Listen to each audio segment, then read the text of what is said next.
So hello everyone, welcome back to my channel. I'm the guy who wanted to explore chemistry with all of you, and you're watching ChemBugs.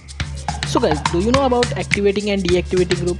So yes guys, आज मैं आपके साथ बात करने वाला हूँ activating और deactivating group के बारे में। तो चलिए वीडियो को शुरू करते हैं।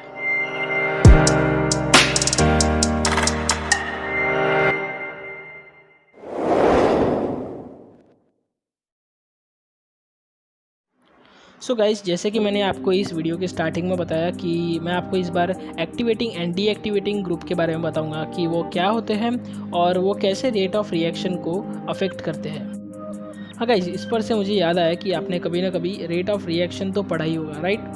तो अब मैं आपको ये क्यों पूछ रहा हूँ, क्योंकि गाइस अपने एक्टिवेटिंग एंड डीएक्टिवेटिंग ग्रुप पढ़ रहे हैं तो क्या है कि इसमें रेट जो होता है ना, रेट ऑफ रिएक्शन, वो बहुत इंपॉर्टेंट रोल प्ले करता है।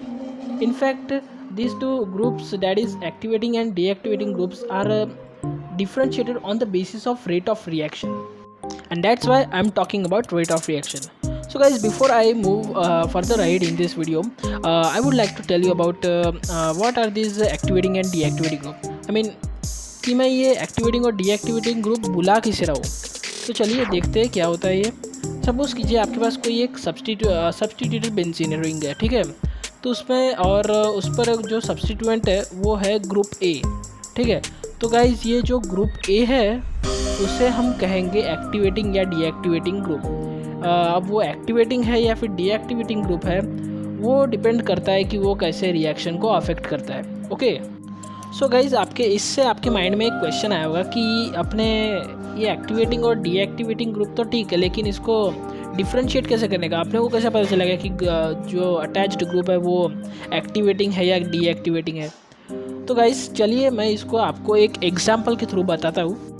So guys, start imagining what I speak in this example, and if you can't imagine, then you can look onto the screen. Haha. So guys, suppose we have a solution of benzene and another solution of any substituted benzene. Say for example we take the previous example, that is substituted benzene with the group A. Now what we do, we will carry out nitration in both of them and take observations. So guys, after taking observation, we find out that the time required by the benzene to complete the reaction is about say for example 30 minutes, and the time required for the substituted benzene to complete the reaction is about 15 minutes. Okay, so guys, did you point out any difference between them?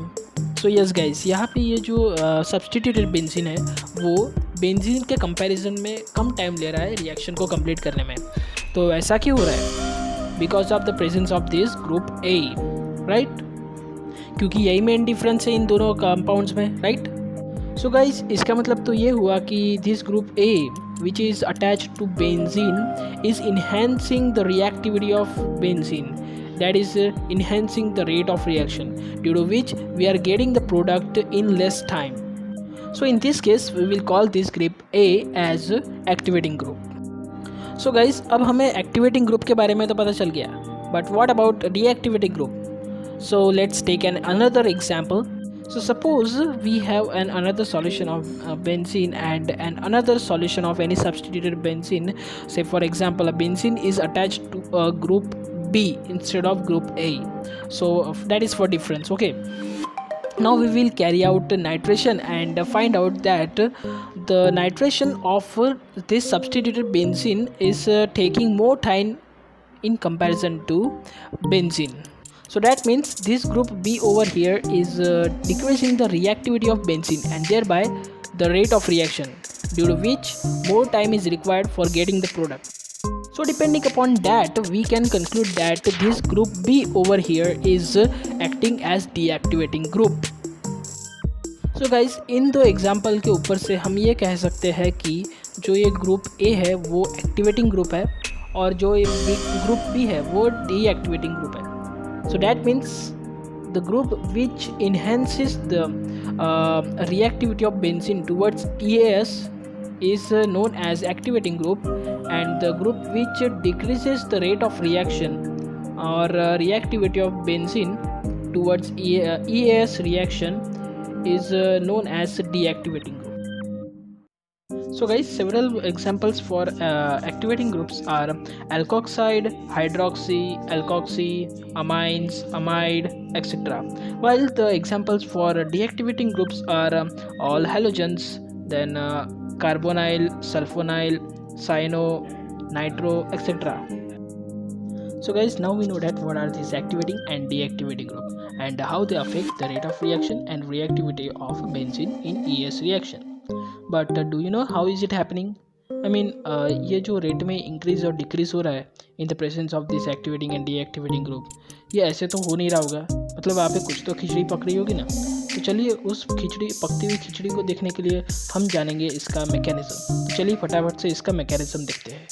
So guys, one thing over here plays a very important role in the mechanism and that is the stability of benzene.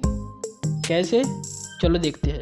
So जैसा कि आपको पता है guys कि जब electrophile attack करता है ये बेंजीन रिंग पे या फिर पाई बॉन्ड्स अटैक करते हैं इलेक्ट्रोफाइल पे, तो कार्बोकैटायन जनरेट होता है बेंजीन रिंग पे, राइट।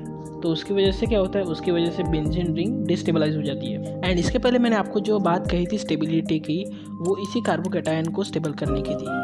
और जो सब्स्टिट्यूटेड ग्रुप्स जो मतलब बेंजीन पे जुड़े होते हैं, वो अगर बेंजीन की मदद करते हैं इस कार्बोकैटायन को स्टेबल करने में, तो उन्हें एक्टिवेटिंग ग्रुप कहा जाता है। और जो ग्रुप्स बेंजीन की मदद नहीं करते उन्हें कहा जाता है deactivating groups.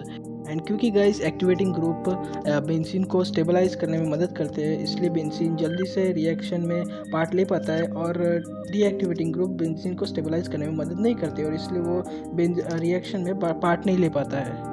And this is why the activating groups increases the rate of reaction and deactivating groups decreases the rate of reaction. So बस guys, आज के लिए इतना ही। इसका मैकेनिज्म मैं आपको मेरे नेक्स्ट वीडियो में बताऊंगा, जो कि होगा ortho, para and Meta directors के बारे में। So guys, stay tuned.